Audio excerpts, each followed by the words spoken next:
एक इलेक्शन का ही वक्त होता है जब राजनीतिक दल अपने आप को बड़ा दिखाने की कोशिश करते हैं, सीट ज़्यादा मांगने की कोशिश करते हैं, प्रेशर पॉलिटिक्स खेलते हैं। ऐसा ही अब एनडीए में कलह नज़र आ रहा है। पहले चिराग पासवान ने कैसे एनडीए के ऊपर दबाव बनाया, बीजेपी के ऊपर दबाव बनाया। हालांकि किसको कितना सीट मिलेगा ये अभी तक फाइनल नहीं हुआ है, लेकिन इधर जीतन राम मांझी हिंदुस्तान आवाम मोर्चा के कर्ता धर्ता पारिवारिक पार्टी अब लगातार एनडीए के ऊपर दबाव बनाने की कोशिश में लगे हुए हैं। जीतन राम मांझी कह रहे हैं कि वो डबल डिजिट से ऊपर चाहते हैं, लेकिन एनडीए के समीकरण के हिसाब से उन्हें 1 डिजिट में ही जो है टिकट सीट मिलने जा रहा है।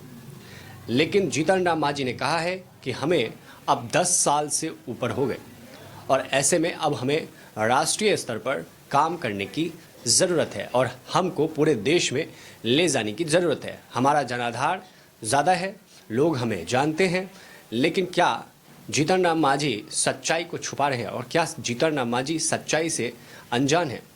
ऐसा इसलिए क्योंकि जानते हैं, सपोर्ट करते हैं और वोट देते हैं, इसमें काफ़ी ज़्यादा अंतर है।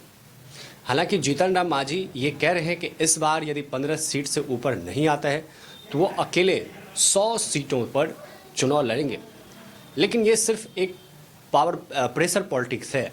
आप इसको ऐसे देखें, क्योंकि जीतन राम मांझी की राजनीतिक हैसियत इतनी नहीं है कि वो मंत्री पद, केंद्रीय मंत्री पद, सेंट्रल मिनिस्ट्री वो छोड़ दें।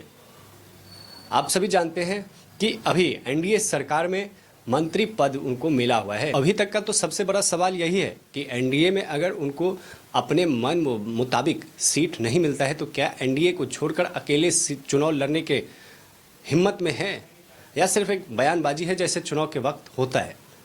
क्योंकि अगर एनडीए के खिलाफ चुनाव लड़ते हैं तो एनडीए को ज़्यादा नुकसान नहीं होना है, क्योंकि हम के पास महज 1 सीट है और ऐसे में 1 सीट के दम पर केंद्र के अंदर पॉलिटिक्स बनाना बेहद ही मुश्किल है, वो भी भाजपा के सामने जहां पर वो कंट्रोल करना जानते हैं, डैमेज कंट्रोल करना जानते हैं। ऐसे में क्या जानबूझ के अनजाने बन रहे हैं जीतन राम मांझी और मीडिया में सुर्खियां बटोरने के लिए? हालांकि ऐसा होता है जब नेता सुर्खियों में नहीं आता है, लाइमलाइन में नहीं आता है, टीवी पर नहीं आता है तो अब पटांग बयाने देते रहता है।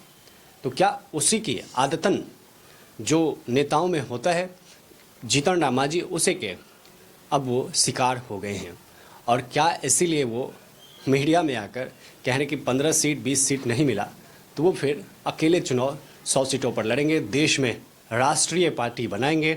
10 साल से ऊपर हो गया है, समाजवादी पार्टी को तो इतने साल हो गए, आरजेडी को इतने साल हो गए। जनाधार हर पार्टी को पता होता है कि उसके पास कितना है और क्या एनडीए में सबसे बड़ी पार्टी बनने की राह में होंगे तो बीजेपी ऐसा होने देगी?